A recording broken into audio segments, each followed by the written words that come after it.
O conteúdo que você ouvirá na sequência não é indicado para menores de 14 anos. Olá, amigos, eu sou o Dom e esse é o Crimecast, podcast sobre crimes reais.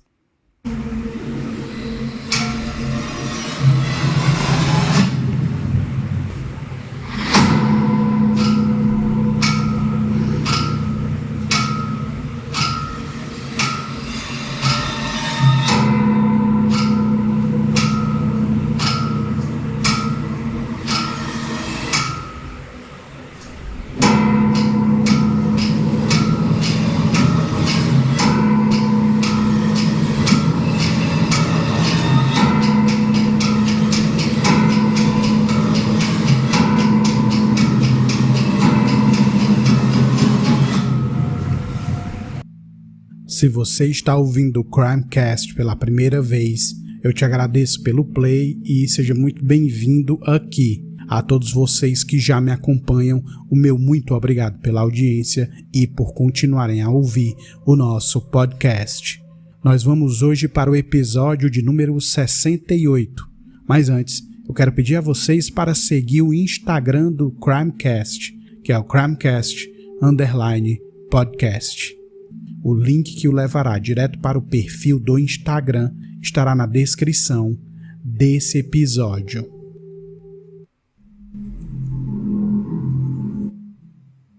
Entre as florestas do Oregon há uma extensa estrada.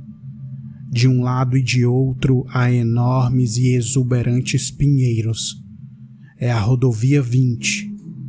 Foi neste cenário que as vidas de mulheres e garotas tiveram um fim.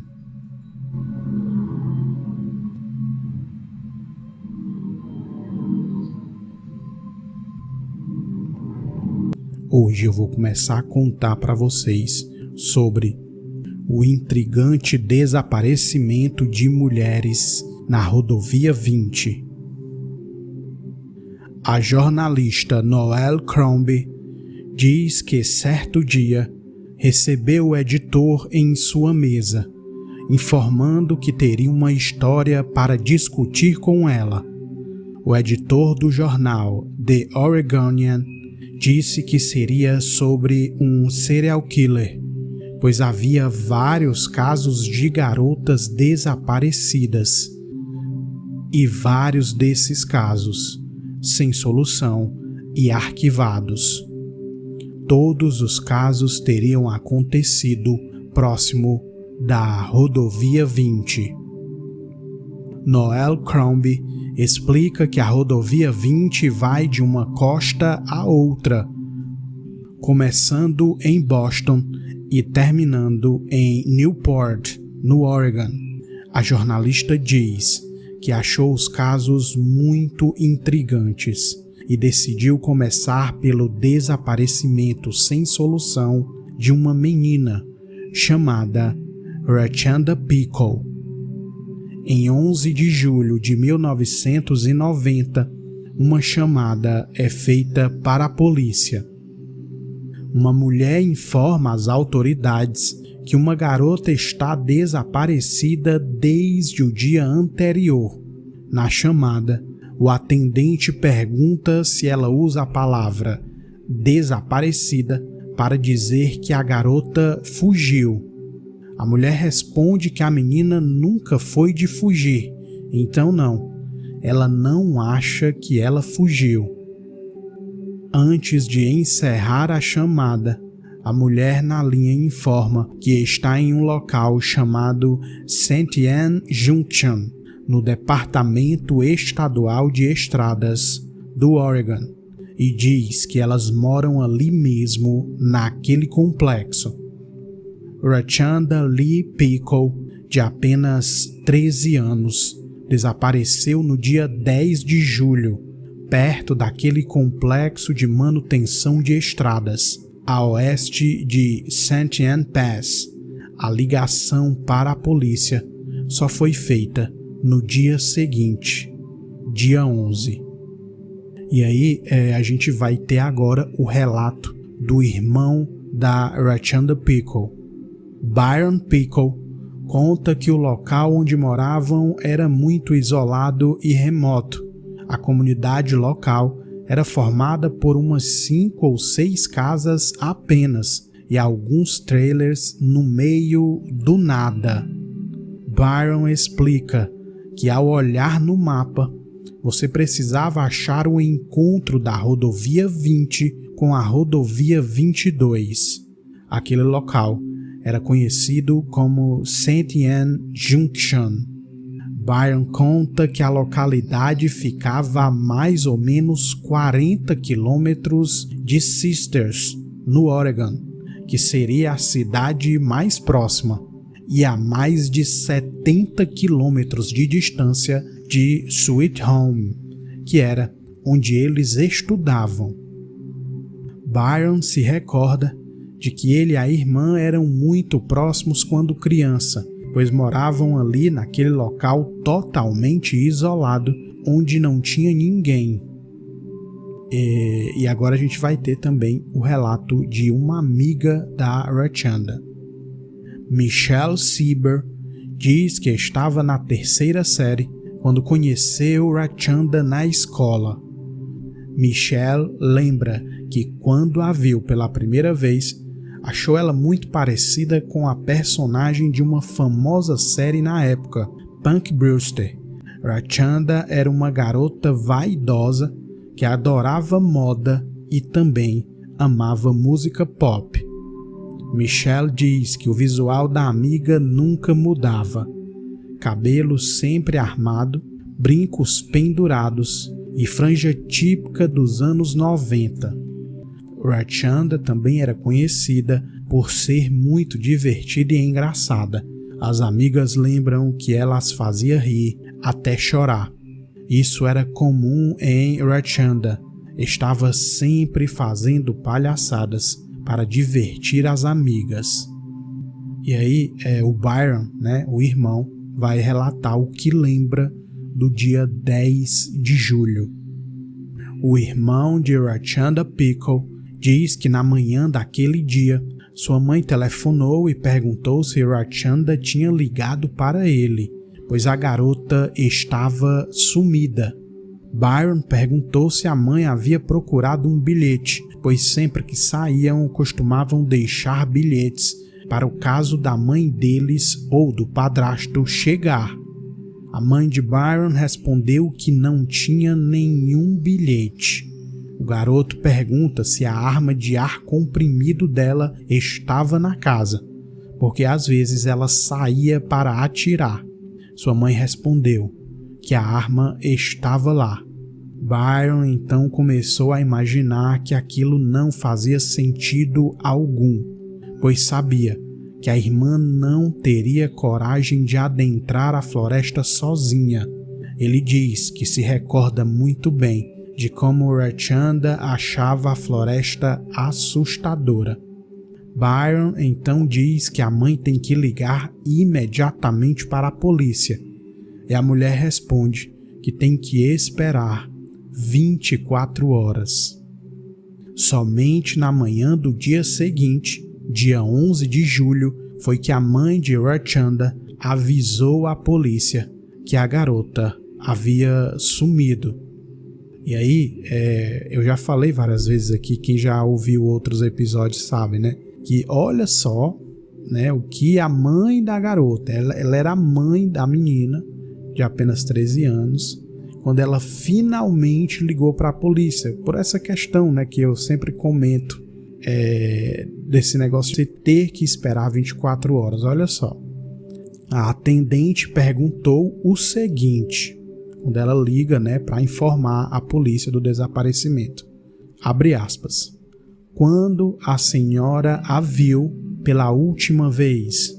A mãe responde que viu Rachanda no dia anterior, por volta das 8h30 da manhã.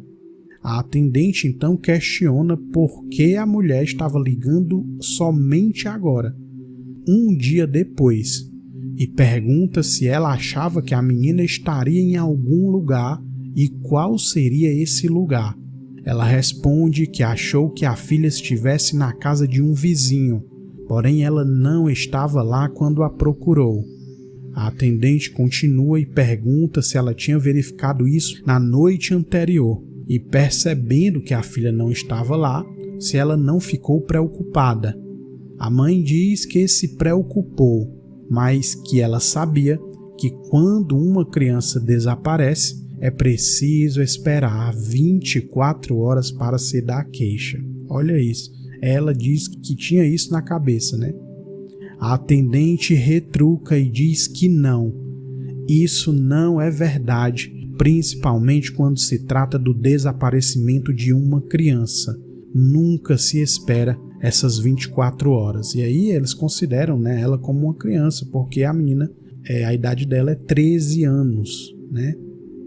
A mãe de Rachanda dá a entender que não sabia daquilo. E a atendente diz que não.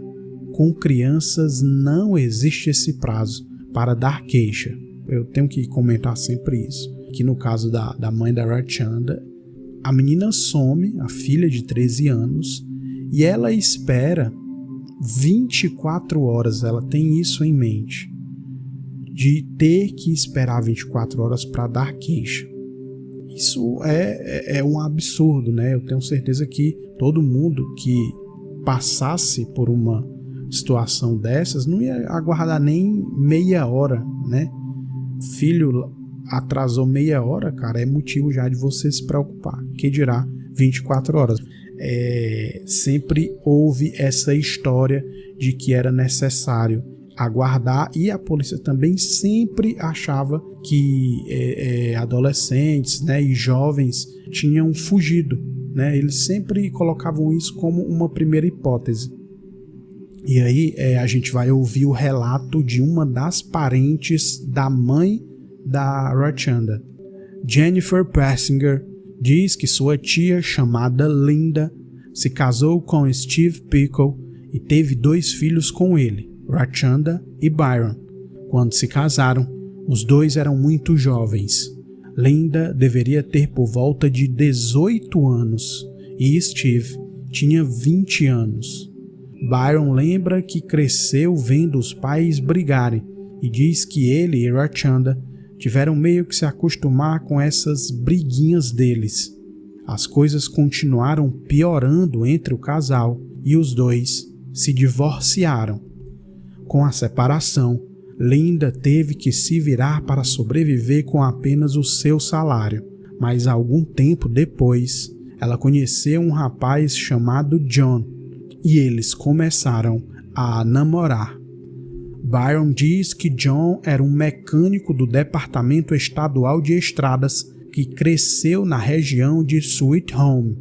Jennifer, sobrinha de Linda, diz que John se tornaria seu tio favorito e lembra do seu aniversário de 16 anos e que naquele dia foi a uma lanchonete com ele e ele pagou vários sanduíches para ela. Depois, eles foram embora e John ainda lhe deu $50 antes de deixá-la em casa. Ou seja, Jennifer diz que John, que era o padrasto, né, do Byron e da Rachanda, era um homem legal com ela e que a fazia se sentir especial.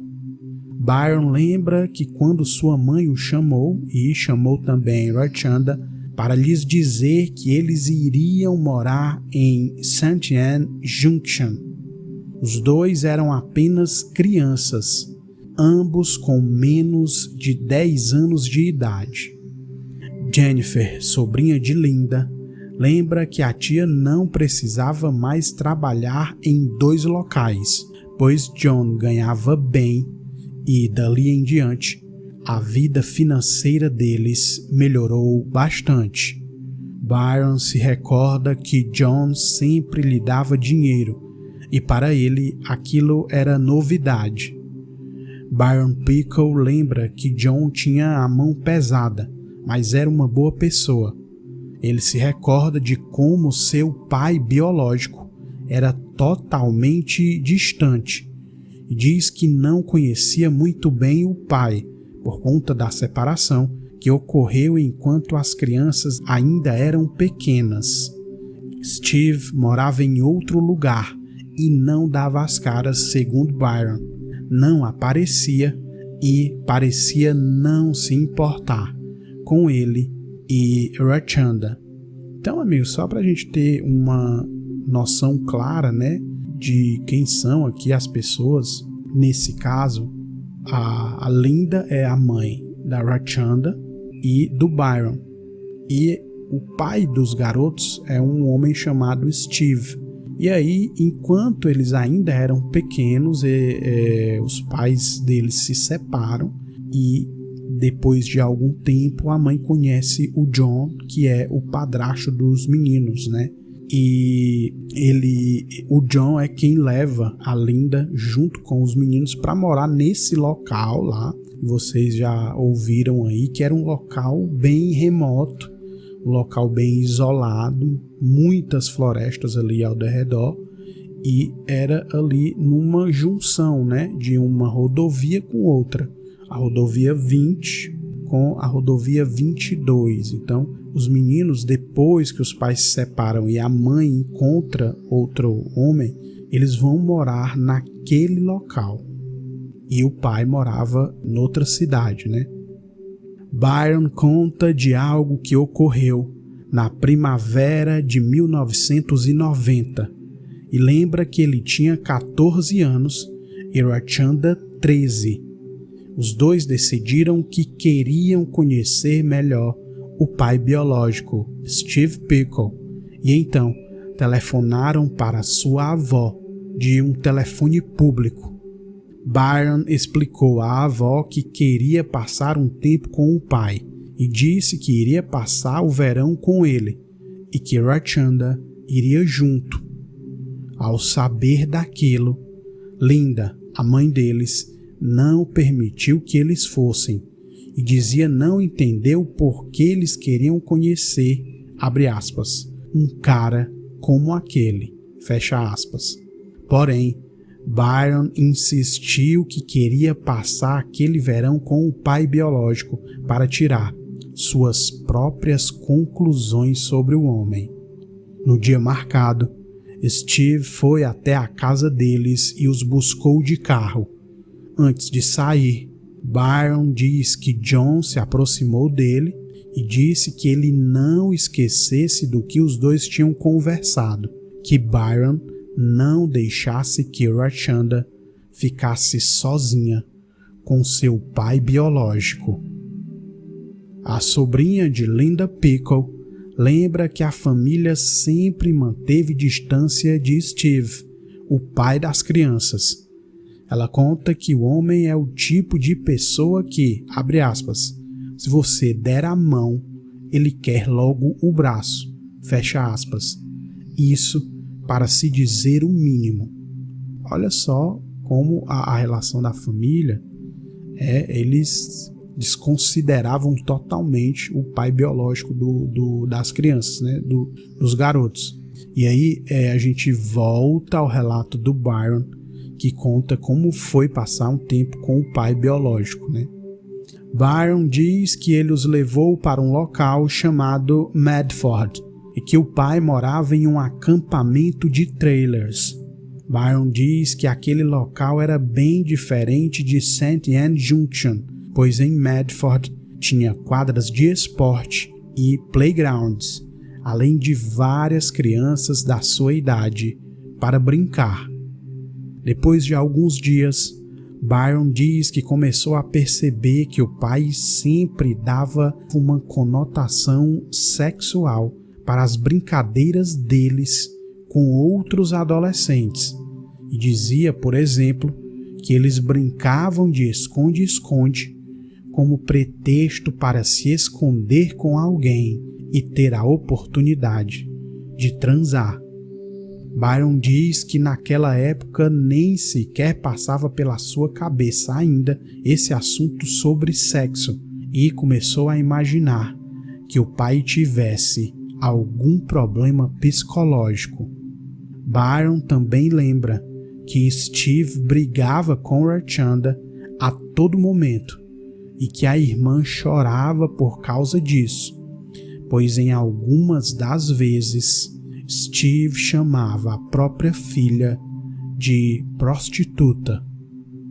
Depois de alguns dias, Rachanda disse a Byron que não queria mais ficar ali com o pai e que nunca mais queria vê-lo, decidindo ir embora de Medford, retornando para casa.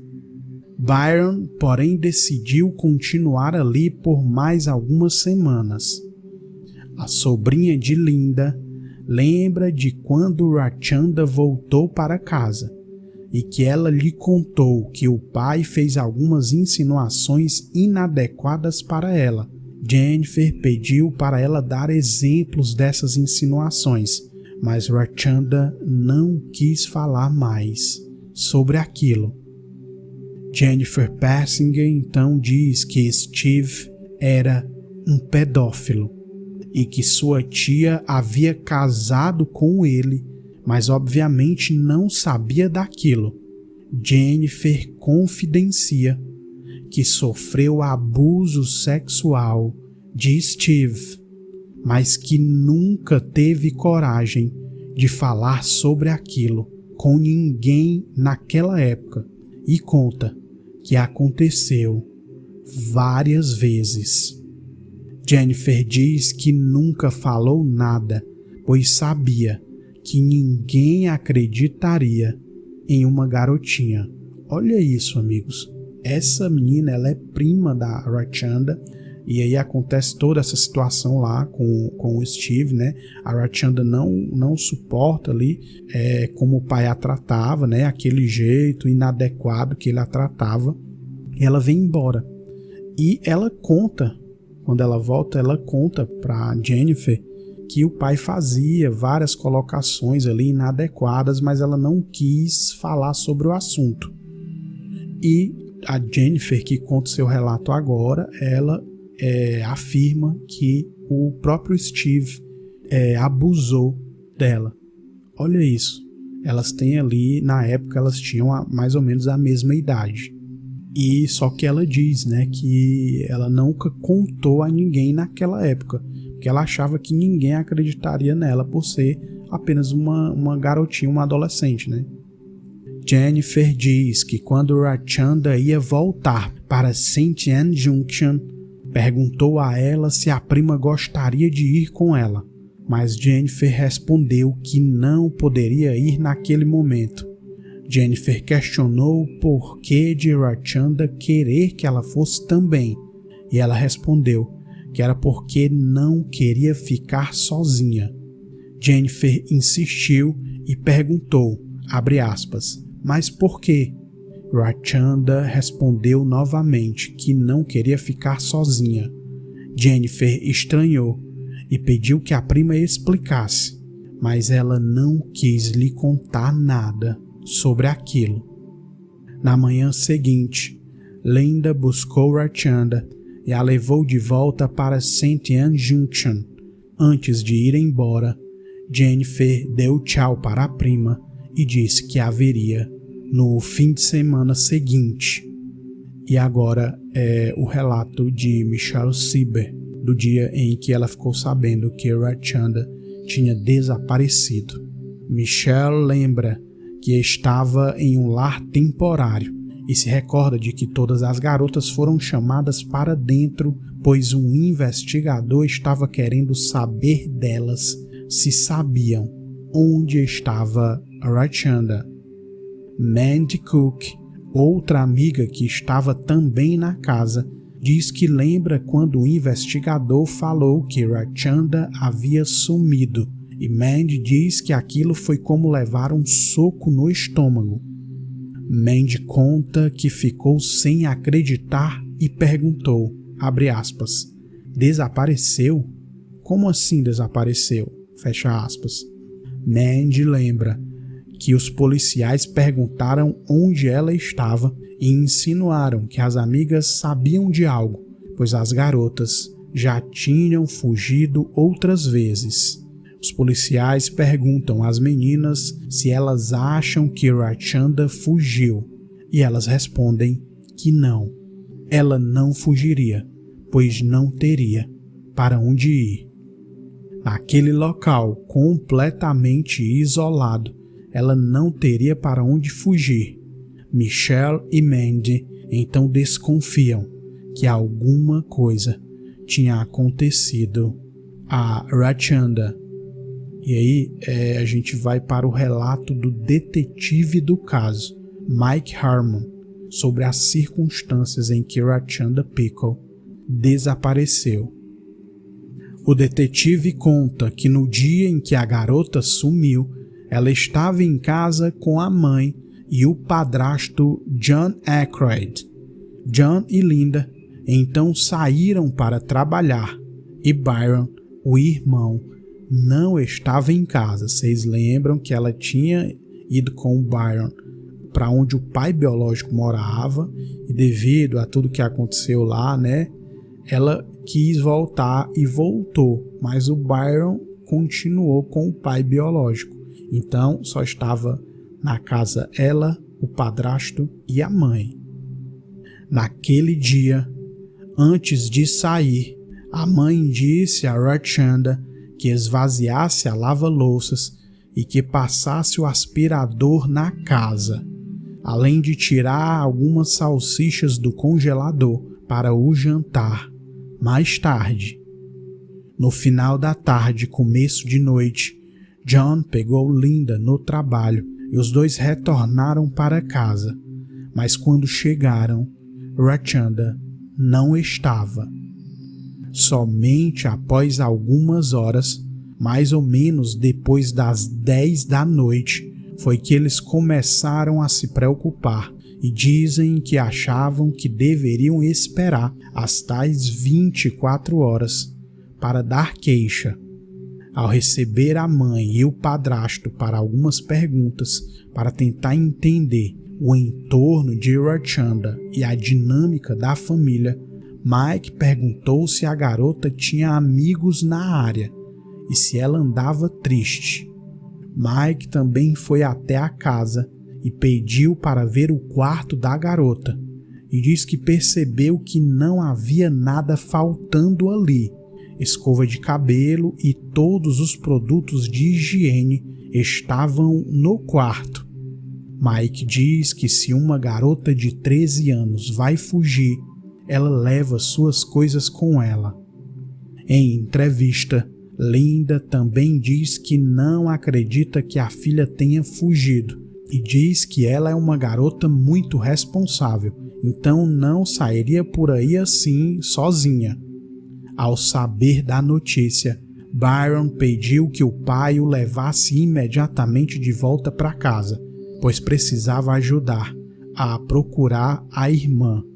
Segundo Byron, após falar isso, o seu pai disse que não iriam agora e iria esperar um pouco até ver o que acontecia.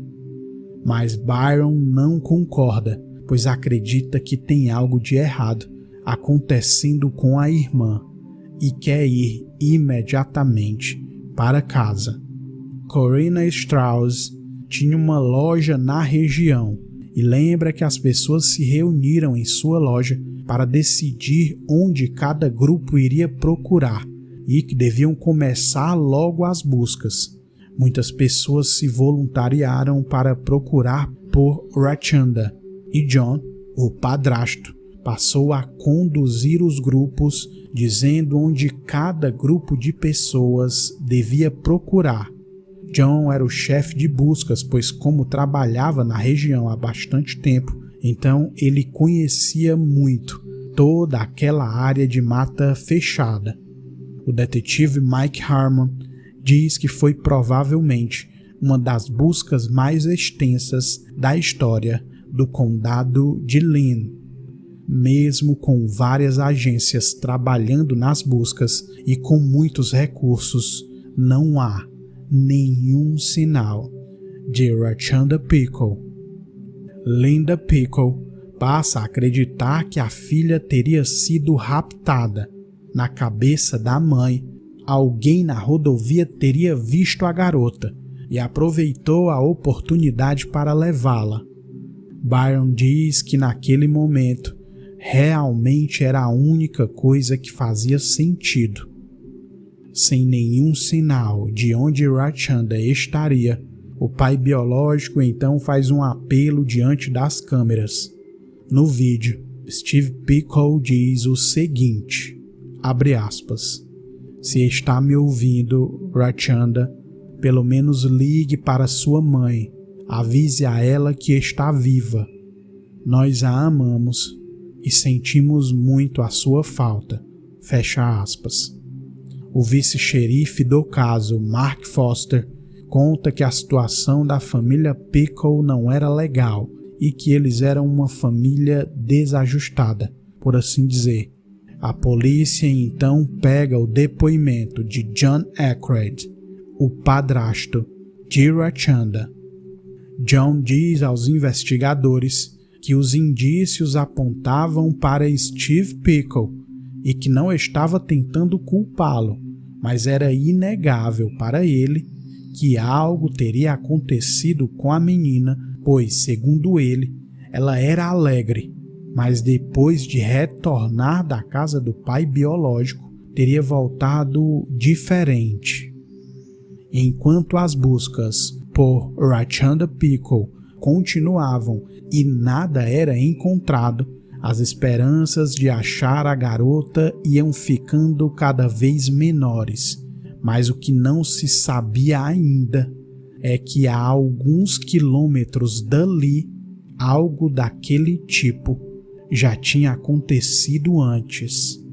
Então, amigos, a gente vai contar um outro caso que aconteceu nas proximidades ali. Mas, para a gente ter uma noção desse cenário, é que a garota desaparece de dentro de casa, num local totalmente isolado e remoto, rodeado apenas por florestas e algumas montanhas, e não há nenhum sinal na garota de apenas 13 anos, né? A Rachanda Pickle.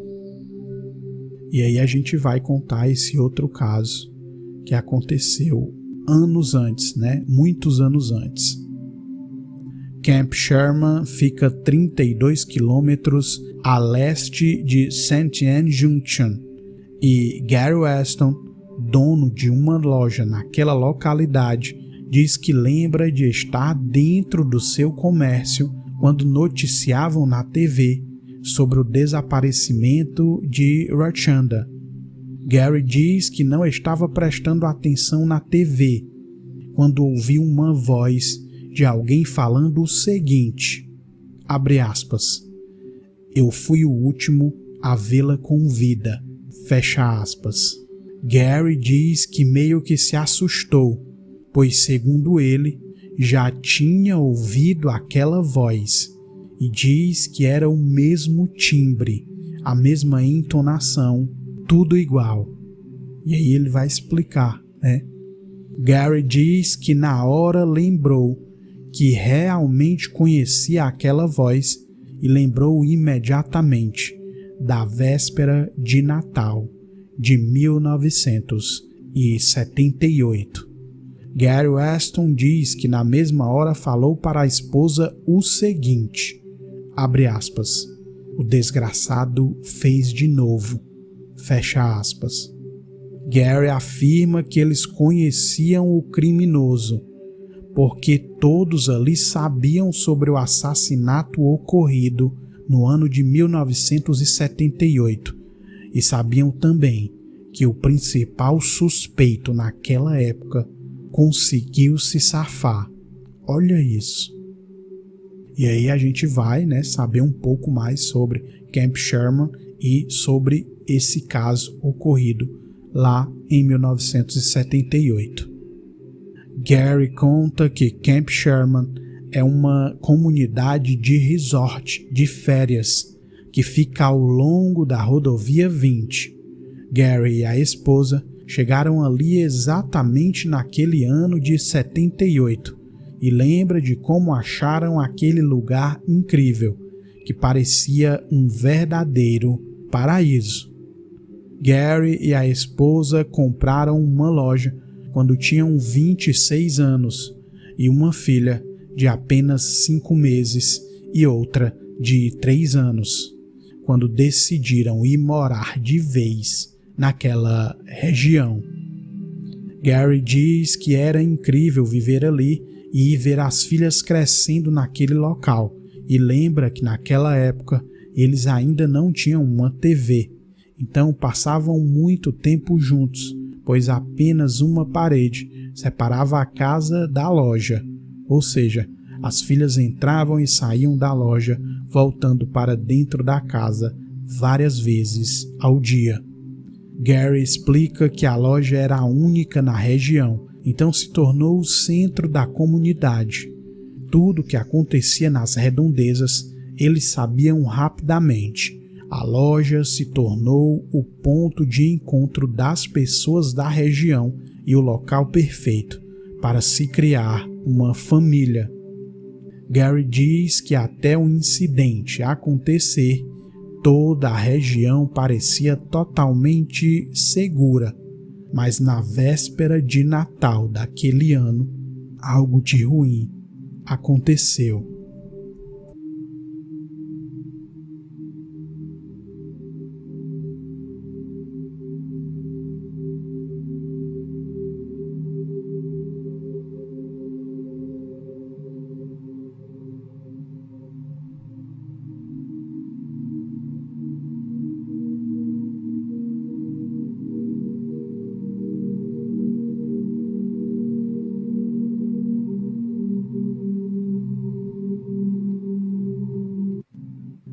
Na manhã de 24 de dezembro de 1978, Kay Turner, de 35 anos, que tinha vindo de Eugene, estava passando férias em um chalé em Camp Sherman, Oregon. Saiu para correr numa estrada de terra e nunca mais retornou. Gary Weston se recorda que aquela véspera de Natal amanheceu com neblina e fria, mas o sol saiu e esquentou o dia. Gary lembra que tinha aberto a loja e minutos depois viu que Chrissy, sua esposa, conversava com um homem. Gary percebeu quando sua esposa perguntou ao homem o seguinte, abre aspas, "Você já a encontrou?" Fecha aspas. O tal homem respondeu que não, e Gary imaginou que se tratava de um cão e perguntou de que raça era o cachorro que ele tinha perdido. E o homem disse, abre aspas, "Não, eu perdi a minha esposa." Fecha aspas. Gary diz que se assustou com a resposta dele e o perguntou quando ele tinha visto ela pela última vez. O homem respondeu que foi entre 8 e 8:30 da manhã. Gary ficou abismado com aquilo e lembra que o homem era de Eugene e era novo na região, então não conhecia praticamente ninguém ali. Gary diz que em Camp Sherman não havia nenhuma equipe de busca ou resgate, porque nunca precisaram ter, pois a localidade sempre foi muito tranquila. Gary Weston então resolveu pegar o carro e sair para procurar, imaginando que encontraria a mulher talvez com um tornozelo machucado na beira da estrada, quem sabe. Naquele momento, Gary diz que nem passava pela cabeça dele que se tratava de um crime, pois Camp Sherman era muito tranquilo e seguro. Nada disso acontecia em Camp Sherman. E aí a gente vai agora para o relato de uma amiga da Kay Turner. Ardith Winters lembra que Noel, o esposo de Kay, ligou para ela perguntando se quando corriam juntas, elas adentravam a floresta, se corriam entre as árvores. Ardith respondeu que não, que ela sempre corria na estrada, e diz que se ela saiu para correr e não voltou, talvez alguém tivesse a agarrado. Ardit se recorda que disse quase que exatamente isso para Noel, e quando desligou o telefone, já estava com lágrimas nos olhos. Olha só, para essa amiga, cara, tava na cara que tinha acontecido algo de ruim, né? E aí, a gente volta para o relato do Gary Weston, né, o dono da loja lá. Gary diz que após sair para procurar e não encontrar nada, decidiu ligar para o condado de Jefferson e informou que uma corredora estava desaparecida, indagando os policiais sobre o que deveria fazer, pois aquela situação nunca havia ocorrido ali. Os policiais o orientaram a reunir um grupo e que eles chegariam em breve. Gary diz que a comunidade era muito solícita e bastou ele fazer umas 3 ou 4 ligações e 20 minutos depois apareceram em torno de 15 carros no estacionamento da loja, e isso numa véspera de Natal.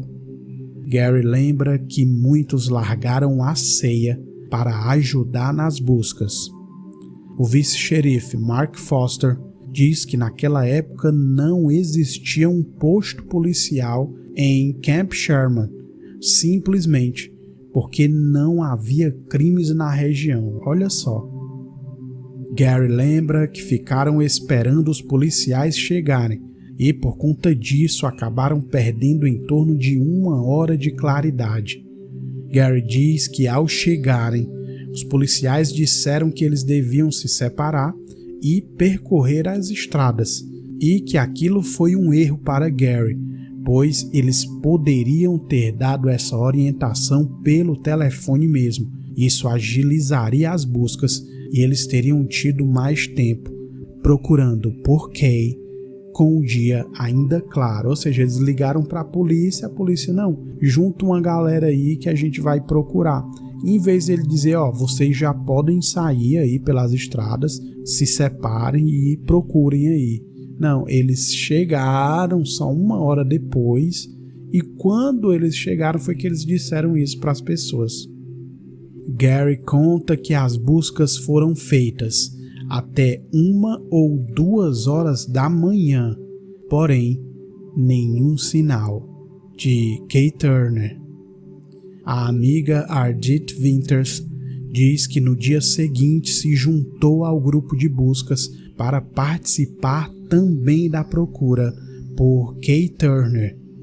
Ardit se recorda da sensação horrível de procurar a amiga no meio da mata e o medo terrível de encontrar um corpo.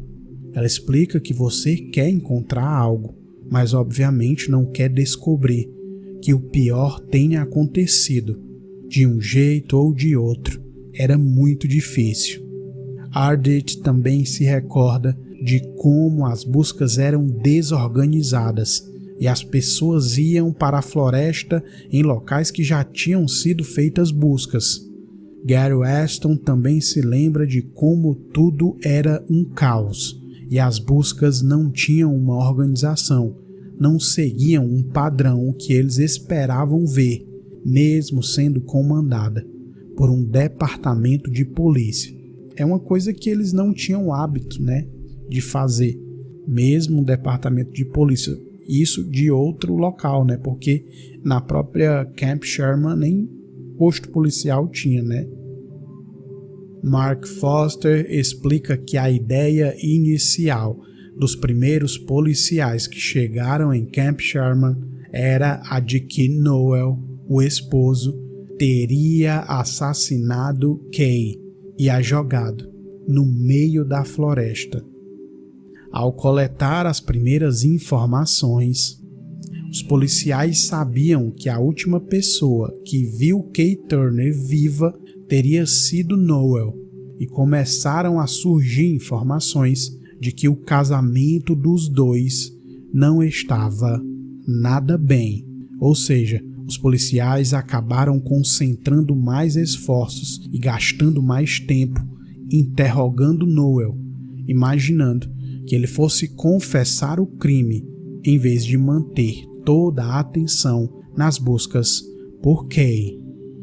A tese dos policiais era de que eles estavam em Camp Sherman, uma cidade pequena, justamente porque ali seria mais fácil para Noel cometer o crime e não ser descoberto. Eles já criaram ali uma tese, né, uma hipótese e tal, e ficaram firmes nessa hipótese, né? E aí, a gente vai agora para o relato justamente dele, o Noel Turner, o esposo de Kay Turner.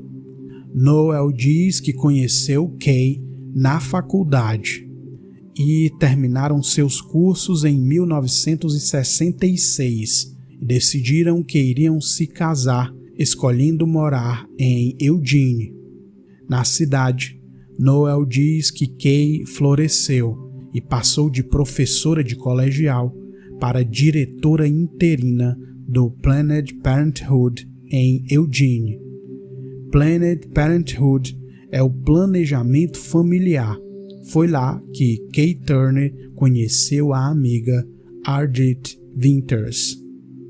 Ardit diz que elas fizeram vários trabalhos juntas na época. A amiga diz que Kay era uma mulher independente, feminista, e era o tipo de mulher que agia como se não se importasse com o que os outros pensavam dela. Ardit ainda diz que Kay tinha um certo ar de princesa Diana e que as pessoas meio que se sentiam atraídas por ela. E aí, para vocês visualizarem mais ou menos a imagem da Kay Turner, ela era uma mulher pequena, né, bem esguia, porque ela era corredora, né, praticava atletismo e tal. Ela era bem magra, com um cabelinho curto, loira, branca. Ela tinha 35 anos, né, quando aconteceu isso.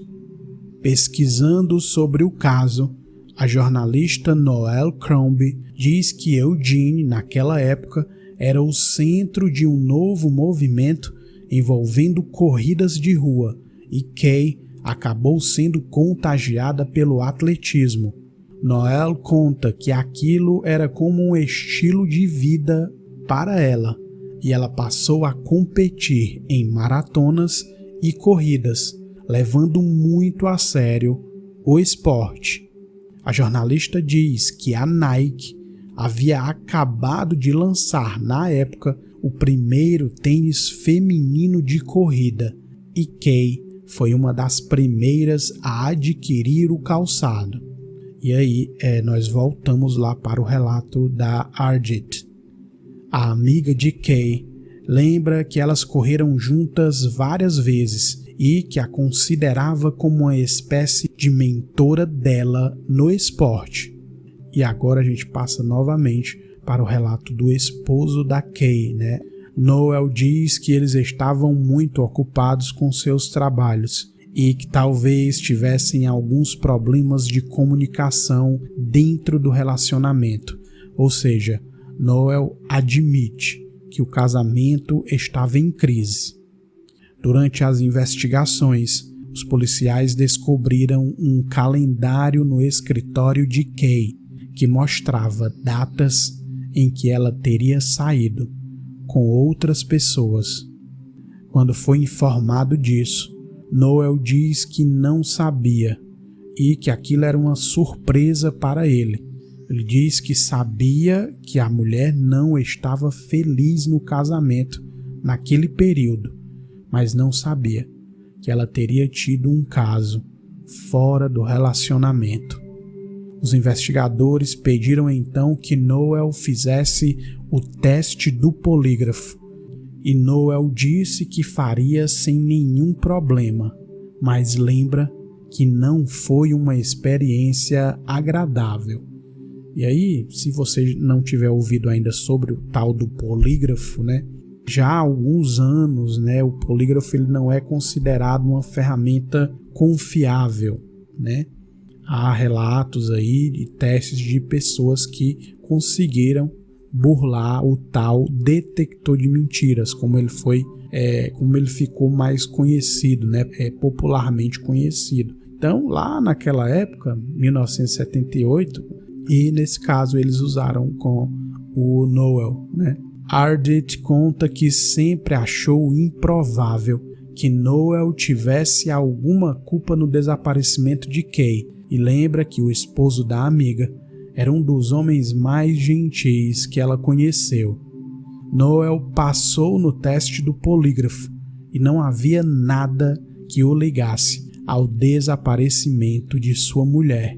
E após isso, o caso empacou, pois não havia nenhum suspeito e não faziam ideia nenhuma do que tinha acontecido com Kay Turner. Era como se a mulher tivesse simplesmente evaporado. Noel conta que na semana seguinte, sem nenhum sinal de sua esposa, mesmo após vários dias de buscas, o desânimo bateu e as pessoas que faziam parte dos grupos que procuravam Kay chegaram à triste conclusão de que já tinham procurado em todos os lugares possíveis e era preciso interromper as buscas em algum momento. Emocionado, Noel Turner se recorda que alguém chegou próximo a ele e disse que as pessoas continuavam ali porque ele, o esposo, continuava. Ou seja, as pessoas se solidarizavam com ele e não deixariam de procurar enquanto ele continuasse procurando. Olha isso, né, cara? Que legal a questão da comunidade, né, bicho? Naquela época, né? Era algo assim tocante, comovente, né? As pessoas realmente se importavam e ajudavam, né? Momentos depois dessa conversa, Noel então reuniu as pessoas e disse que elas deveriam voltar para suas casas e as buscas por Kay foram encerradas.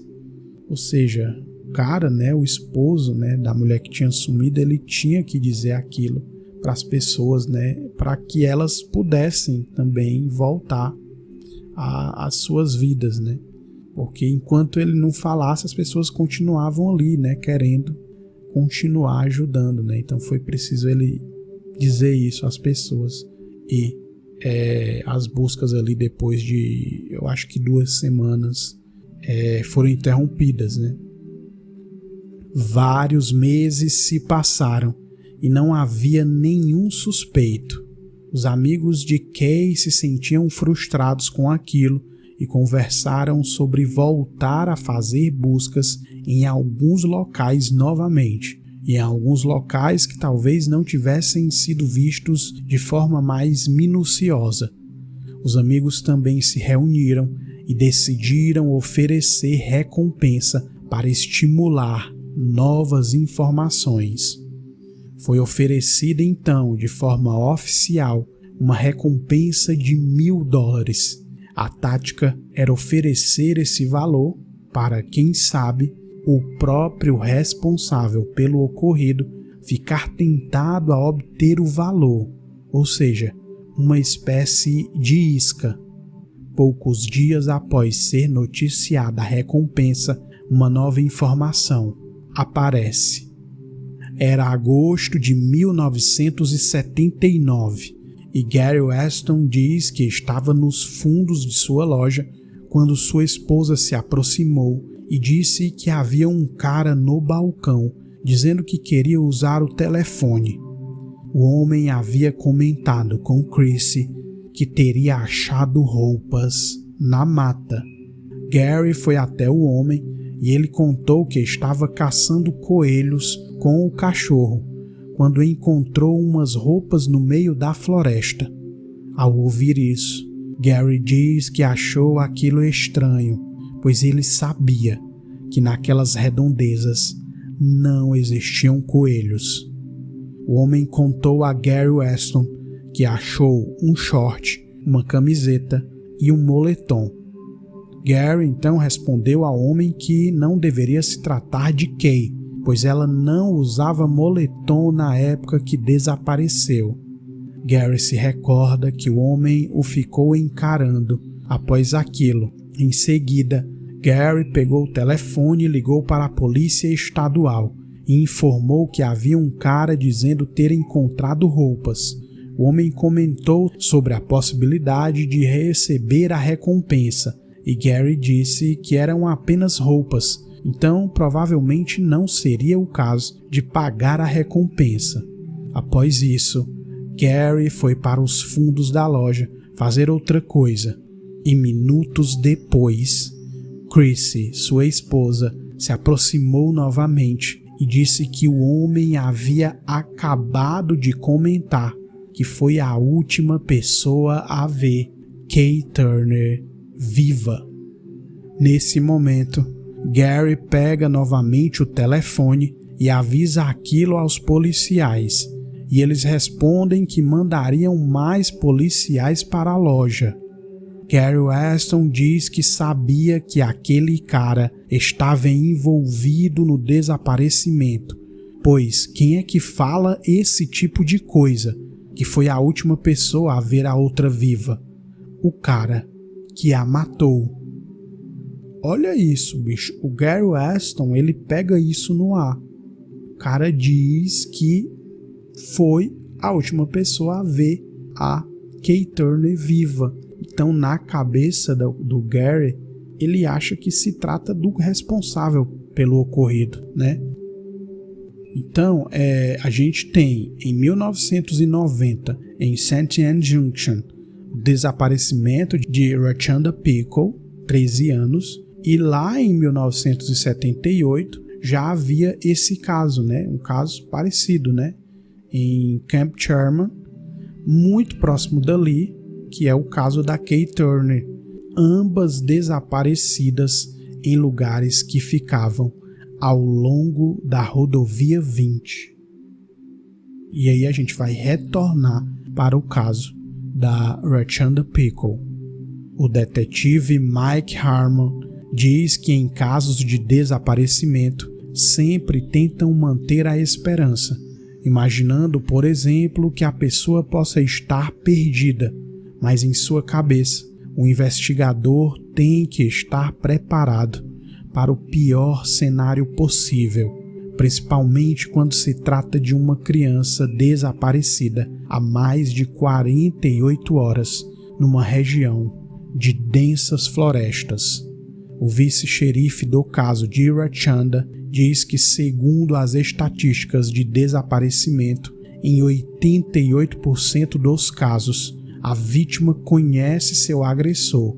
Então é normal que os investigadores voltem a atenção para pessoas próximas da vítima, como familiares. Para alguns pais, pode ser incômodo passar a ser investigado e interrogado pela polícia, mas os pais conhecem os filhos, então é preciso questionar várias coisas e eliminar os parentes como suspeitos, poder passar para outros suspeitos.